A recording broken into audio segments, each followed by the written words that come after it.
Hello, hi. We are here, have the honor, the great honor to be here with Hugh Carter on this particular interview and what's new with him and all the new projects that's coming up and also with the new label joining. And I want to just congratulate you on that accomplishment. I think as an artist that must be a very fulfilling, very fulfilling. It is such a great compliment. It's a great accomplishment.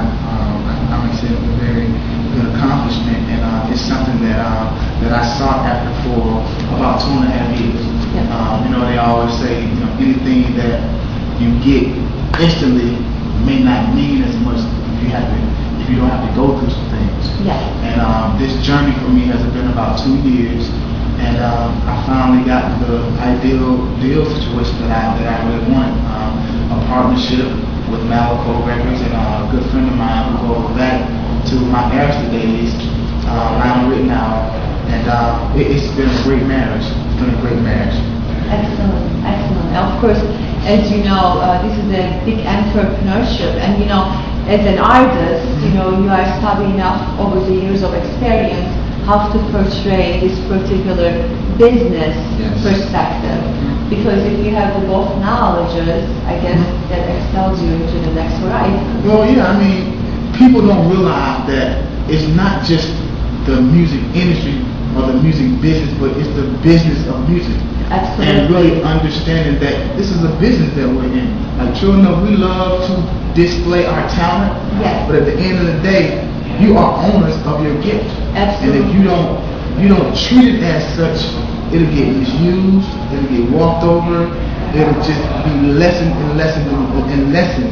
So for me, this opportunity for me to not only have my own company, sign myself to my own company, and then do a partnership, for me, it was the best situation for me, because you're right, I have been in the game for almost 20 years coming up, and for me to retain creative control, to just have a lot of the say-so in this process, and the progress was very important to me, and everything was hit nail on with the partnership with my company, New Fam Entertainment and Malaco Records. Yes, and I think it allows you to be more free as an artist, because you really don't have to hear what the management has to say. On this show, absolutely. Do this, do that. All the micromanagement, and the pressure, the stress. As an artist, you're not able to express that feeling. And a lot of times, because you have to go through those things, it takes away from your creativity. Absolutely. And it stifles it. So again, like I said, with me having this partnership, it allows me creative control.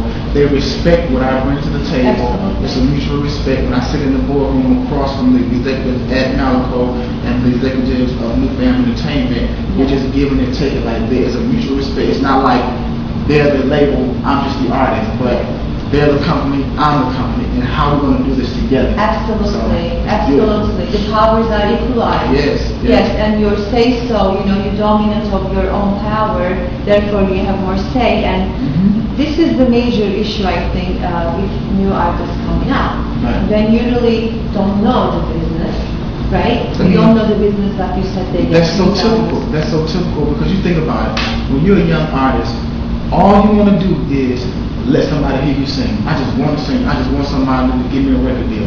Or I just want to rap.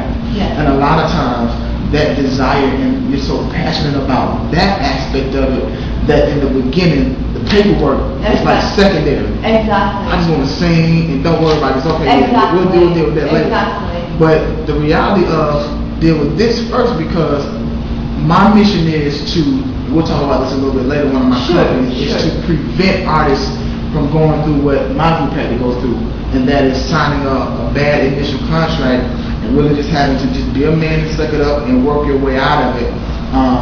And it can be prevented. Exactly. It can so be prevented if you just really get this part of it first. Exactly. There is no schooling for this particular, talent, but maybe in the future, why not? You might be a mentor for There you go. Why not? Yeah.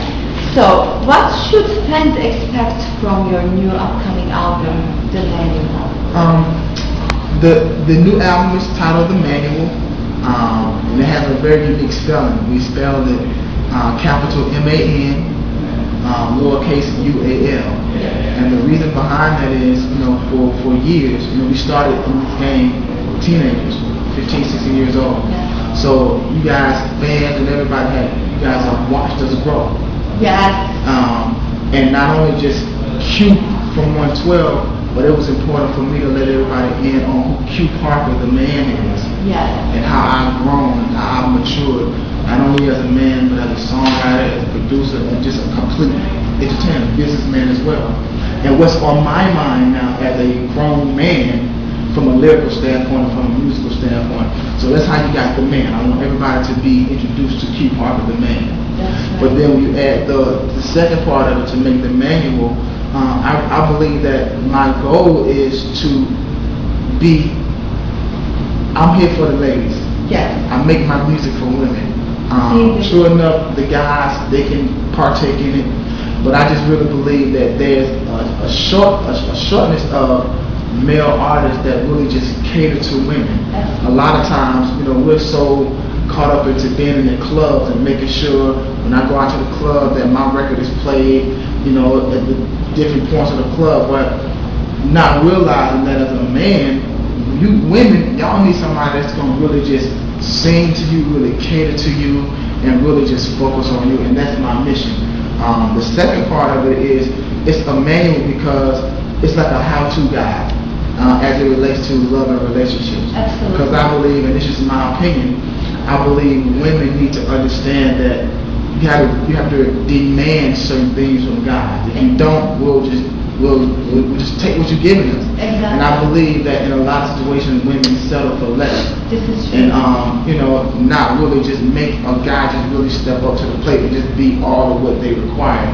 So that's from the woman's perspective. But from a man perspective, for years, I heard guys say, I couldn't really communicate what I was feeling, and I just put on this song. So that's how it's kind of like a manual, a how-to guide on how to communicate and how to just keep this level with your mate, whether it's going through the happy times, the sad times, just being open and able to communicate to each other. So it's twofold. It's the man, Q Parker, and a how-to guide on this thing that we call the love relationships, every aspect of love. And I really love the way you actually correlated, the feelings versus how you express your feelings on the song, the storytelling. Well, that's important because as a man, one of our hang-ups are we're so accustomed to being macho providers to where a lot of times women want to see you vulnerable. A woman will love to see the sensitive side. Very true. And there are records on the manual album where I am just totally stripped away and just vulnerable. And there's a song where I'm just showing that I am sensitive and I do care about how you feel.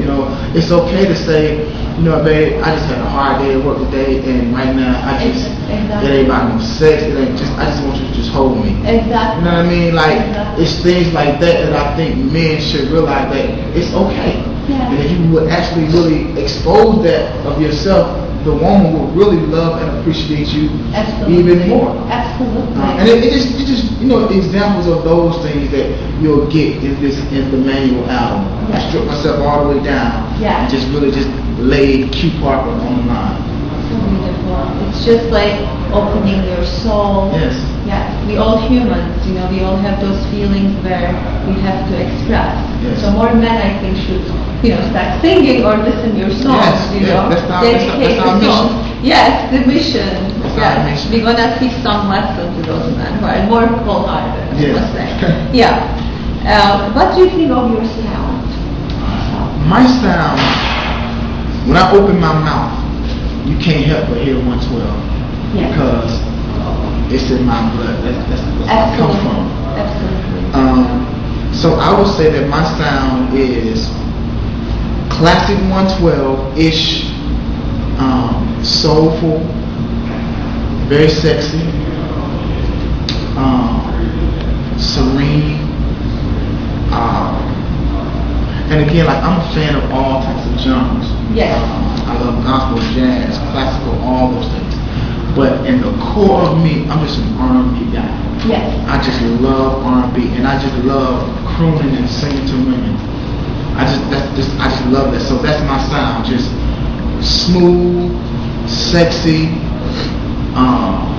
full of swag, full of confidence, and passion. yes, full of passion, very passionate, Yeah. and very intimate. That's it. That's it. That's being human again. It's all, your human side is being exposed into Yes. the song. Yes. And have you set a release date for your album yet, by the way? I mean, I love the single, like the show you Thank you very much.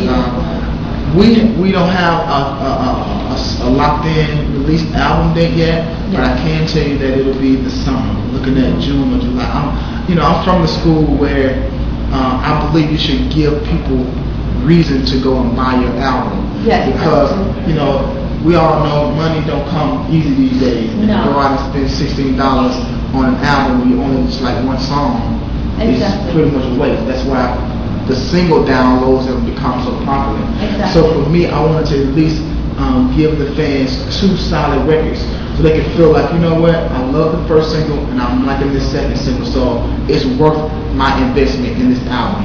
And not just because of one song. Exactly. So my goal is to release at least 2 singles before the album. So you are teasing the fans, but you're not teasing all the way. Nothing wrong with That's nothing wrong with a little tease every now and then. So how challenging was, from transformation, I guess, from R&B group member to a solo? Did you feel like it weekend you didn't have your group members with you, or did you feel you were more creative? Okay, I'll say this. I love the fact that I was in a very equally talented group. Yes. To be able to look to my right and my left and see Exactly. my guys. Exactly. Do I miss that? I'll be honest if I tell you I didn't. But what I can say is this whole manual process really gave me the opportunity to learn a lot about myself. Because as a group member, again, a group that is equally talented, no one person did the brunt of the duties of the task. We all evenly did our share. Yes. To now, everything is just me. I had to do this, whereas opposed to being in a group, I may come in and do my verse, do my hook, then somebody else come in. Yeah. But now it's all about me. And the beauty about 112 is we all understood our roles. Yes. My role is this, his role is this, his role, so no one will ever step on each other's toes. Yeah. Well, now, for the completion of the process, I have to do all of those things. So I got to be the soulful guy, I had to be the sexy guy, I had to be the songwriter, I had to be the producer, I had to arrange it all. Like, I had to do it all. And a lot during this process, I just learned a lot about myself. I grew up, I matured more as an artist. So in turn, it makes me a better group member, so that when we do come back together and do another album and do another tour, I'm a better Q from 112 because Q Parker really found out who he really was. Yeah. So, but I accept the challenge. I'm a competitive by nature. I'm very competitive, and I embrace all challenges. And I really enjoy the process. I think the adjustment will be now adjusting back to the group.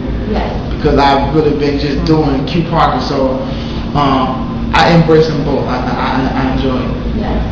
And it's interesting because this is the next question I was going to have about your growth as a man, versus your group members. But I guess that was like educational, like being in schools, you guys educate each other and criticism, again, all constructive criticism to build you as an artist. Well, like I say, when everybody in your group can hit the home run, Absolutely. it makes you want to better yourself from all angles, business-wise as well as the talent. Exactly.